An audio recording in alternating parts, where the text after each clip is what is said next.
thank you so much, Brian from Southern Relic Adventures, for joining us today, all the way from South Carolina. It's great to have you on the show, Brian. How are you doing today?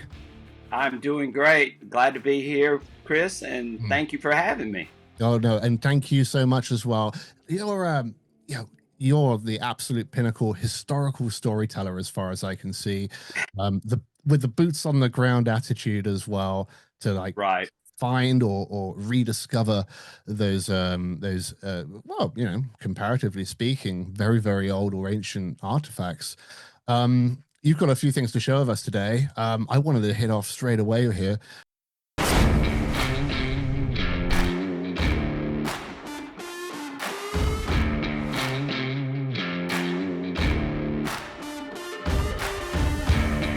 Can you actually see when you're digging like a shift in the dirt? Like, can you actually say, look, this is where the British or other nation influence ends and America begins? Is that such a thing? Well, the thing about our soil here in South Carolina and the United States is that it's pretty mild and neutral. So you can tell when you get down to a very lower layer, it'll show up sort of a different color, sort of orangish, tannish, or khaki-ish, I guess would be the word that I use. Okay. But usually, most of the artifacts are actually laying above that layer, and so most of that dirt really lays about the same. And because my soil is so mild and the sink ratio is not too terribly bad, it's sand for the most part, Mm. and most of those targets aren't that deep. Some of them are, but for the most part, they're fairly shallow, and they're usually masked by iron because probably, and I know you guys deal with it in the UK, but probably those layers of nails, usually those artifacts are laying just underneath those layers of nails, and they're usually hand forged square nails. I hunt southern plantations, and these plantations, some of them date all the way back to the early 1700s. Wow. So those nails are basically laying right over the top of a lot of those artifacts, because the button was dropped, or the coin was dropped, or the artifact was dropped, and then the building or the structure falls down on top of it, Mm. and eventually disintegrates, and all you're left with is this square hand forged nails. Yeah, that's actually a really good way of putting it. Folks, this is like the science of depth. Wait a minute, this button's got something on it. Oh my gosh. No. No way. No way. I just love what I do, and I love going out there to these sites, and I try to imagine what it was like during that time period, and I start to imagine where things could possibly be when I go out to these sites, because a lot of times I don't know where some of those structures were, and Yeah. that's where I put my metal detector to use. Is I start listening for the iron, and when I get that carpet of nails and I start hearing it on my machine, then I know that I'm in the right spot. So Yeah. that's how you. Absolutely. It's like, and it's the same for a Roman period.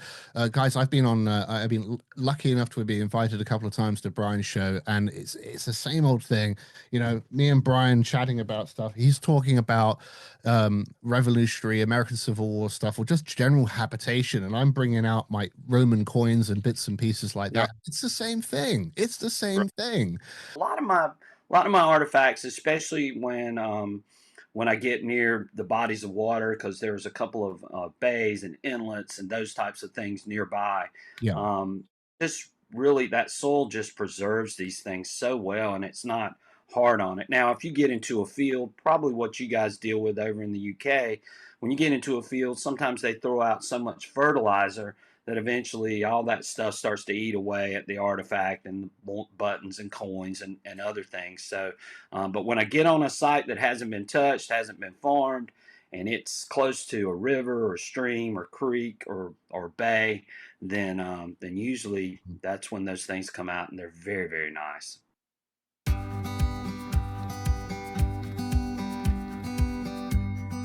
You bring up a great point, and I do want to tell the viewers this, is that a lot of the artifacts and things that I find, even though I have a few for myself, I try to give back. So if a landowner allows me permission to hunt their property, then what I do is I offer them the artifacts, because my whole thing is because I am a sort of a historian, and I am a teacher, and I love history. So I offer those things because I like knowing that the history is staying right where it was found in a lot of cases. I've been on sites in Britain where we see military buttons, just some basic solid shot, things like that. And Right. these people, because of the nature of infantry, line of foot, okay, in the 18th century, you're going to have them with the little the numbers on the buttons that go on the tunic, and it tells you which Yeah. regiment it was Right. from. And so I've been able to trace specific regiments which I know were recruiting in the area where I live to go and fight over where you are, Right. Exactly. and I know what happens next. So the funny thing Yeah. is I've got the button, right? And then I know what happens next because I study American history just like you as a teacher. These poor Right. fellows did not know that was about to happen. They didn't know it was going to be an absolute disaster. I mean, Right. they were firing things like this 3-pounder that I've got in my hands here, which is pretty heavy, not knowing that, it's going to be a very different story when you're up against the,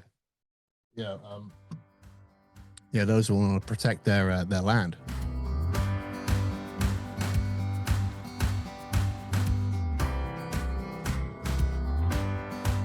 This is a South Carolina Civil War button.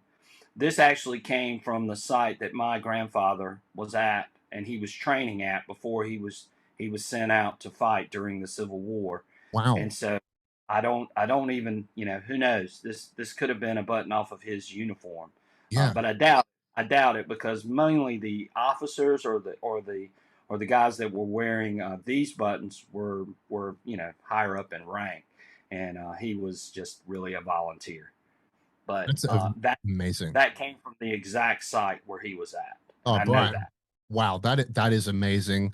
Not surprised you got that behind plastic. Great job there. Yeah. Wow, what a story.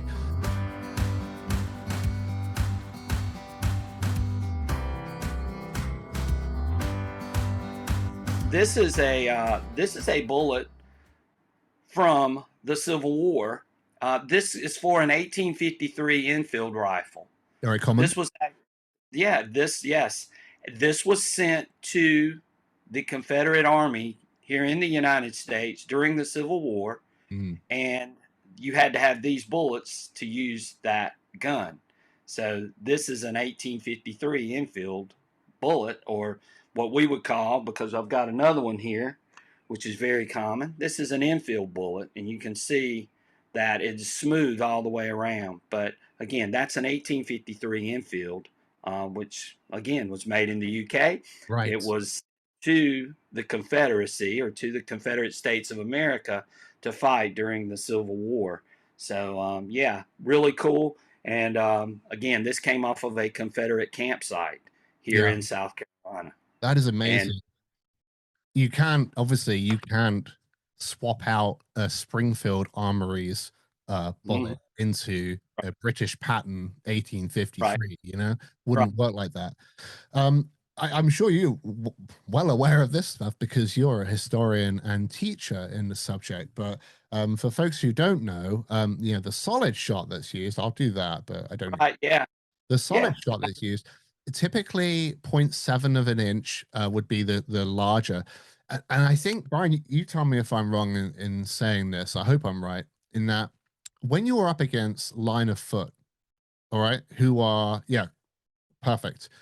When you're up against line of foot, they're standing in front of you. Doesn't matter which faction or whatever your opponent is. It's the fact that when they're firing at you, it's not a very accurate gun. Okay, it's not a very accurate gun. That's why it's in volley, all right, or two-stage volley. Right. And it's a psychological effect. It's like it's not like, oh, I might just duck out the way or anything like that. A, it's not possible, and B, the point I'm trying to get across here is that there is psychological warfare, isn't it? Oh, sure. And you held up that round ball, And again, I think this one is a 69 cal, sort of like what you have. Yeah, I think so too. Uh, and so anyway, this thing, when it comes out of the gun, it's doing like this. I mean, it's not the most accurate thing in the world. So you had to be fairly close in order to hit someone with this. And again, they waited until the last possible minute when they're lined up in their lines before they would fire. Yeah. And again, that was because of these bullets. Now, when we go fast forward to the Civil War, and you've got a new design, like the 1853 Enfield, a little bit better range, a little bit better accuracy versus this, which is moving around all over the place. It's almost like American football. I'll use that as an analogy. They throw the football. The football has got that same spiral shape, and this goes in a spiral, which gives it more accuracy as to where you're wanting to hit with the target. So, again, very, very, a very, very big improvement in weaponry when you use these two. Absolutely. And you could load it with more gunpowder. You can do a buck and ball. Right. Yeah, buck and ball. Both. Let's just pause there a second. It's the day after filming. It's pretty late at night as well. Brian's been in touch, been out digging today. Sent me a really great voice message and an even better photograph as well. He's found a really old coin. It's not Spanish, it's not French, it's not Gaelic, Gaul, not even Roman. It's even earlier. Let's go take a look. Chris, I just found something really amazing. I was walking back to my truck, and the old walking back to your truck thing just happened. And guys, I got a button here. You guys can see it, but it is something definitely unique. Okay, so here is the coin that we just found on the video, and you guys can see it. It's unlike any that we've ever seen before, and the reason why is, according to what we looked up, this thing dates to 239 to 287 BC. The coin is from Macedon, or Kingdom of Macedonia, or as we would know it, ancient Greece. 277 BC to 239 BC. This is extremely early. Dechalcon, Antigonus II Gonatas. Most importantly, it doesn't belong in South Carolina. So we believe that the people that lived on this property were coin collectors and collectors of ancient artifacts. You enjoy that? Let's get back to it. You've got a button that was found that was produced in England and sent to America. And that button is from 1795, and I will get you a good picture of that, but here it is, and we'll show it now.